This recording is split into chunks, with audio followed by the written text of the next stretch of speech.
इसके अंदर इन्होंने एक चीज़ की है कि 83% के अंदर हम उन प्रोजेक्ट्स को करेंगे जो 80% प्लस है। इशू ये है जब 19% को भी आप करते हैं, आप उसमें मोबिलाइजेशन अगर 10% भी डालते हैं, we are talking multiple of billions. ये किस खाते में? बिल्कुल बिल्कुल बिकॉज पीएसडीपी के बाद पीएसडीपी के फंड्स में से भी ये एमएनए के वो जाते हैं फंड्स, बिल्कुल, फिर प्रोविंशियल असेंबली के एमपीएस को जाते हैं, वो 70, 80, 100 अरब के करीब तो एमएनएस का बन जाता है, 200-250 बन जाता है एमपीएस का। अब ये बेसिकली इतना बड़ा जो पीएसडीपी रखा हुआ है, इसको इतना इनोसेंट ना समझें कि यार ये तो यूटिलाइज नहीं होगा। ये है जो एमएनएस और एमपीएस की डायरेक्ट रिश्वत है। जी बिल्कुल मालिक साहब, इतने 100 बिलियन आपको मिल रहा है, ये खर्च दें, तो बाप का माल है। और दूसरी तरफ तो हर बंदे को रगड़ दें आप 1-1 बिलियन के लिए, 2-2 बिलियन के। सो this PSDP, a large PSDP, double PSDP, आपकी बात बिल्कुल ठीक थी। जब 750 था तो 450 कुछ इस्तेमाल हुआ था, बट जो फंड्स थे ना एमएनएस के और एमपीएस के, वो सारे एग्जॉस्ट हुए थे। So this PSDP increment is actually to pay off your MNAs and MPAs at the cost of the public exchequer. जी बिल्कुल मालिक साहब, यहाँ पे एक ब्रेक लेनी हो, जैसे आप better off without such a large PSDP as well. Criminal है, ये क्रिमिनल है। आप पे आती हूँ, मैं काइंडली ब्रेक की तरफ जाने। और मालिक साहब जो आप बात कर रहे थे कि जैसे जिन क्रैक्स में से पहले रिटेलर निकल रहा है, तो इस पीएसडीपी के क्रैक्स में से क्या क्या निकल रहा है, इसको भी ब्रेक लेते हैं और फिर एड्रेस करते हैं।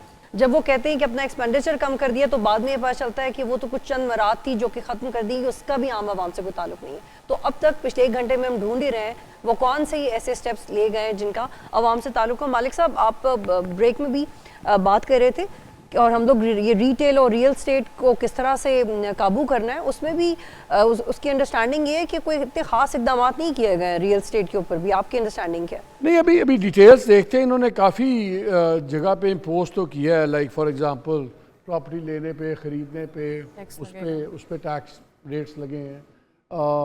अगेन प्लॉट के ऊपर या प्रॉपर्टी के ऊपर उसकी भी चीज़ें आ गई हैं। आई थिंक इसका डैम्पनिंग इफेक्ट तो होगा, और ये उनका ख्याल ये है कि स्पेकुलेशन रुकेगी।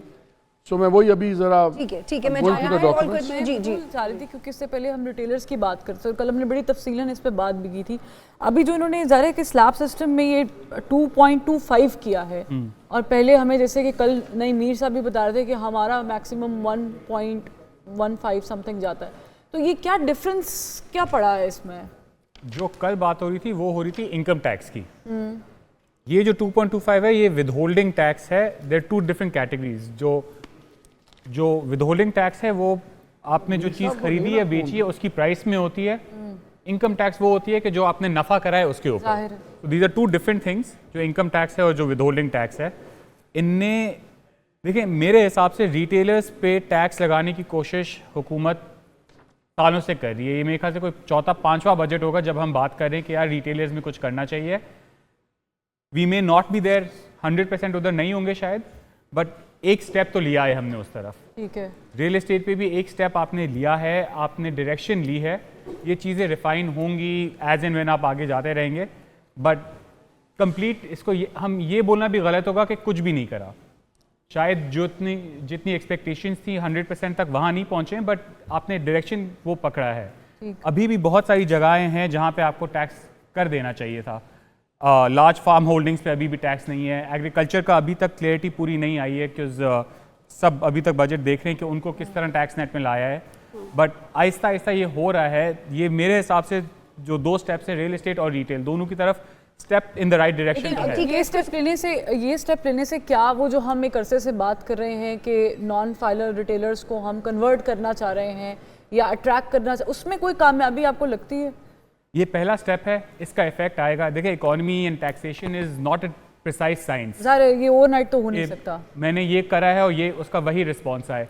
आपने एक पहली चीज़ ट्राई करी है, उसका रिस्पॉन्स आएगा। You will further refine it, may be they will go कि 2.25 पे नहीं हुआ या 2.25 पे अच्छा रिस्पॉन्स आया तो इन्हें बोला यार 2.5 करके देख लो। These things will keep going up and down till you get to the main end, but I think कदम सही डायरेक्शन। एग्जैक्टली फॉर भाई, इसी को आगे बढ़ाते हैं क्योंकि ये घटना में वाइंड अप करने में चाहती हूँ कि आप इस पे एस्टैब्लिश कर दें कि जो प्रायोरिटीज हैं इस बजट की वो सही है।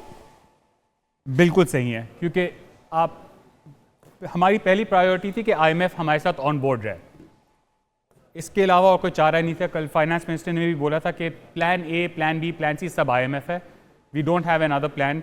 तो उस हिसाब से अगर हमने टैक्स की महसूलात अगर बढ़ाई हैं और अगर हमने टारगेट रखा है 13 ट्रिलियन 12.9 ट्रिलियन का और उसके हिसाब से टैक्सेशन लगाई है, तो इस बजट के हिसाब से तो वो बिल्कुल सही हमारी प्रायोरिटीज़ हैं।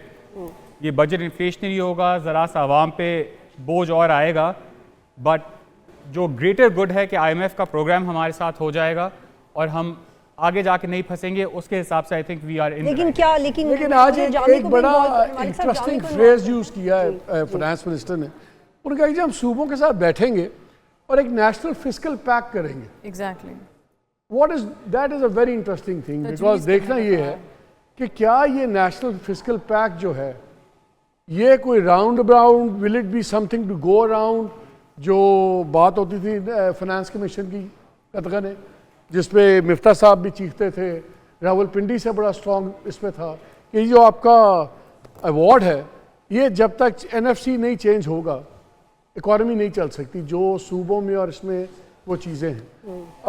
बजट से पहले हम सुन रहे थे बात कि जी शायद इजाज़त मिल जाए सूबों को कि अपना डेट रेज करें डायरेक्टली इंटरनेशनली। इंडिया में स्टेट्स कैन डू दैट कि आप अपना डेट रेज करें अपने चॉइस के। अब मैं अब देख रहा था कि इसके अंदर इन्होंने टेंस ऑफ बिलियंस लगाए हैं जो प्रोविंशियल प्रोजेक्ट्स के लिए हैं। हमने K4 में ये करना है, कराची में ये करना है, इंफ्रास्ट्रक्चर वहाँ करना है। आपने क्यों करना है? फेडरल गवर्नमेंट ने, आपके पास जहर खाने के पैसे नहीं हैं, सूबों के पास पहले ही सरप्लस फंड्स हैं। तो भाई आप फेडरल गवर्नमेंट के काम करें ना, आप उनमें क्यों चीज़ों में मामे क्यों बन रहे हैं? हमें जो ये है ना कॉन्सेप्ट चौधरी बनने का शौक, उससे हम बाज नहीं आते।